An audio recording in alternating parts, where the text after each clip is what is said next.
माहिती आहे। हे साप सामान्यतः शोर पीट वायपर आणि जांभळे स्पॉट केलेले पीट वायपर म्हणून ओळखले जातात। अंदमान आणि निकोबार द्वीप समूहात साप चावल्यामुळे झालेल्या मृत्यूंसाठी पीट वायपर नावाचा हा साप जबाबदार आहे। नंबर 9, हम्प नोज्ड पीट वायपर। भारतीय उपखंडातील हम्प नोज्ड वायपर हा साप माफक प्रमाणात विषारी मानला जातो। या सापाला मराठीमध्ये कुबड्या नाकाचा वायपर असे देखील म्हटले जाते। मुख्यतः हे साप दक्षिण भारतात असलेल्या घनदाट जंगलात आढळून त्रिकोणी डोक्यासाठी ओळखला जातो।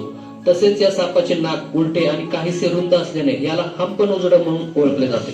नंबर 8, बांबू पीट वायपर। भारतातील सर्वात विषारी सापांमध्ये बांबू पीट वायपर हा साप 8व्या क्रमांकाचा सर्वात विषारी साप आहे।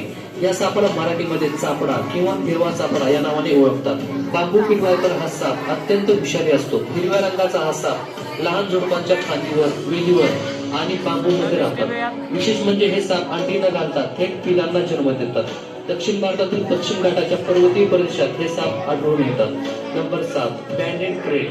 बँडेड क्रेट नावाचा हा साप जगातील आणि भारतातील अत्यंत विषारी साप आहे। या सापाला अपनी सौत विनीता से कहा, देखो ये घोड़ा कितना सुंदर है, इसका रंग तो बिल्कुल सफेद है, लेकिन इसके बाल बहुत काले हैं। इसके जवाब में विनीता ने उत्तर दिया कि ये घोड़ा इतना भी सफेद नहीं है जितना तुम समझ रही हो, और मैंने तुम्हें इस घोड़े के बालों को काला दिखा दिया तो तुम्हें मेरी दासी बनना स्वीकार करना पड़ेगा। लेकिन अगर मैं इस घोड़े के बाल को काला नहीं दिखा पाई तो तुम्हारी दासी बन जाऊंगी। विनीता ने कद्रू की शर्त को मान लिया और दोनों अपने अपने स्थान को वापस चली गई। ये बाल एकदम से काले दिखने लगे और मैं शर्त जीत जाऊं, जिससे मेरी ये सौत विनीता मेरी दासी बन जाए। नाग माता कद्रू की इस बात को सुनकर पुत्रों ने कहा, हे माता, हम लोग इस तरह से अधर्म नहीं कर सकते। आप अधर्म के सहारे जीतना चाह रही हैं और ये उचित नहीं है, इसीलिए हमें क्षमा करें। हम आपकी आज्ञा का पालन नहीं कर सकते। अपने पुत्रों की इस बात को सुनकर नाग माता को बहुत क्रोध आया और उन्होंने कहा, मैं तुम सबको श्राप देती हूँ। कुछ काल बाद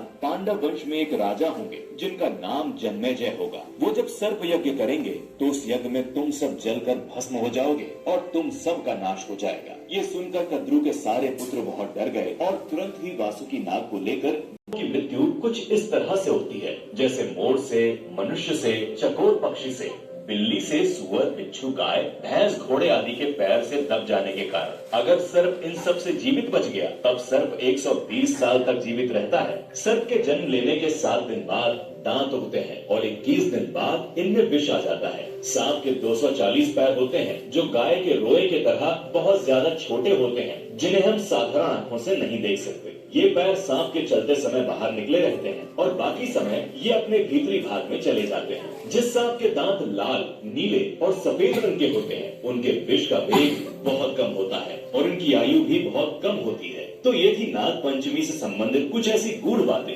जो आज हमने आपके साथ साझा की। ऐसे ही और गूढ़ रहस्यों को जानने के लिए जुड़े